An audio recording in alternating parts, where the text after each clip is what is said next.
Hi.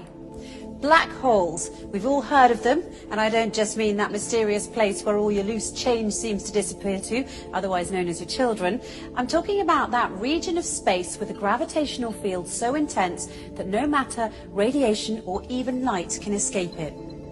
There's a joke that astrophysicists like to tell, and it goes something like this. A star walks into a black hole, but it doesn't seem phased. The black hole turns to the star and says, "Sir, I don't think you understand the gravity of this situation."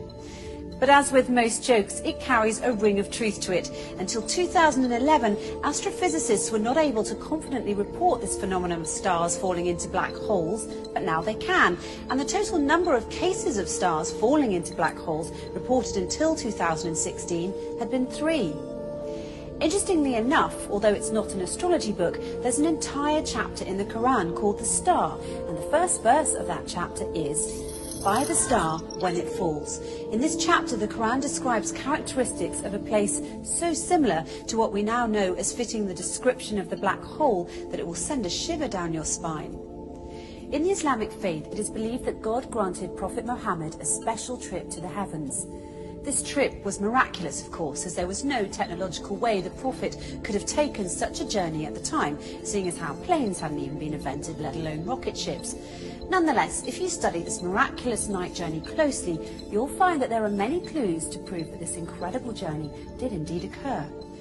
Not only that, where it took place turns out to be of great interest too, because astonishingly enough, the description of the area the Prophet ascended to matches the characteristics of what we now know about the black hole.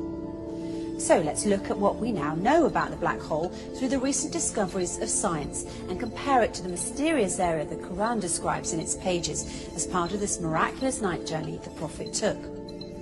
Firstly, in verse 16 of chapter 53, the Quran describes this place in space as very dark. In fact, it describes it as darkness covered or draped in darkness, which is not surprising. Space is a pretty dark place.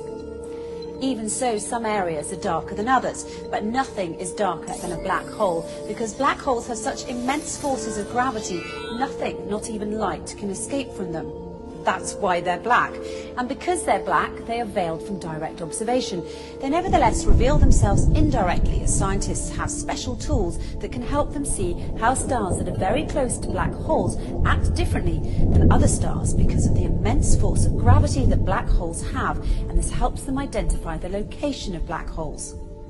Secondly, according to the Quran, when ordinary people look at this dark area in space, they can't see it directly as their eyes bypass or surpass the boundary of this area, and they only see beyond it or around it. It's almost as if this area behaves as a lens. Science, it turns out, has a term for this. It's called gravitational lens. Let's take a closer look.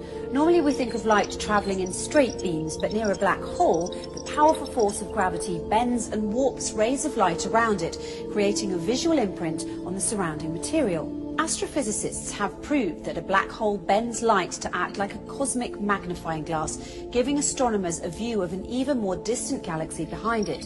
And this, my friends, is what we call a gravitational lens. However, the Quran brings our attention to an interesting fact regarding this matter in verse 17 of chapter 53, when it says, "The eyesight of the Prophet Muhammad did not swerve, nor did it pass beyond the boundary. He certainly saw it as one of the greatest signs of his Lord." Could this verse be alluding to the fact that the Prophet Muhammad actually visited the black hole and looked at it directly?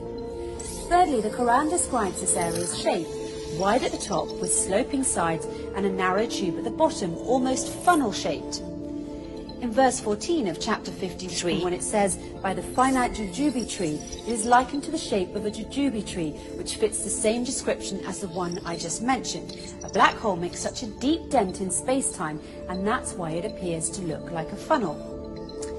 Despite the black hole's effects on the movement of matter and its tremendous suction power, the black hole's space-time dent remains hidden behind its event horizon, and it's always surrounded by an area which does not allow light to escape and therefore cannot be directly observed. And fourthly, once again, in verse 14, chapter 53, by the finite jujube tree, the Quran reveals that this area is finite. So how does this claim stack up with the science? Until recently, it was assumed that black holes had such an infinite strength of gravitational field that occurs deep within them, ensuring that nothing, not even light, can ever escape them, and a trip into a black hole is a one-way journey. Once you cross the event horizon, the point at which light can't escape, there's no turning back. But researchers such as Georges Poulin, Rodolfo Gambini and Gerard Hooft have recently been able to prove otherwise and show that energy can escape black holes and that black holes are finite. This essentially means that black holes don't end in an infinite density, but rather act as a portal to another universe. The acclaimed British physicist Professor Stephen Hawking supports this claim and further suggested that there could be a way out of the black hole when he famously said, "If you feel you're in a black hole, don't give up. There's a way out. It might have a passage to another universe, but you couldn't come back to our universe. So although I'm keen on spaceflight, I'm not going to try that." In conclusion, the Quran swears by the star when it falls that the Prophet Muhammad travelled through space and reached an area which, according to the Quran, is one of God's greatest signs, an area that is much darker than its surroundings. This darkness hides its funnel jujube tree shape underneath, and no one can see this area directly, as his or her eyesight will swerve and pass beyond its boundary. Finally, we're told that this area is finite and a portal to another universe. So it would seem that the Quran and astrophysicists agree, as the way in which the Quran describes this mysterious area matches what we now call the black hole. However, the Quran takes it one step further by asserting that it is, in fact, a portal to heaven, a claim which science has yet to prove. But if past experience is any indication, it's only a matter of time before science catches up to the scientific miracles already contained in the pages of the Quran.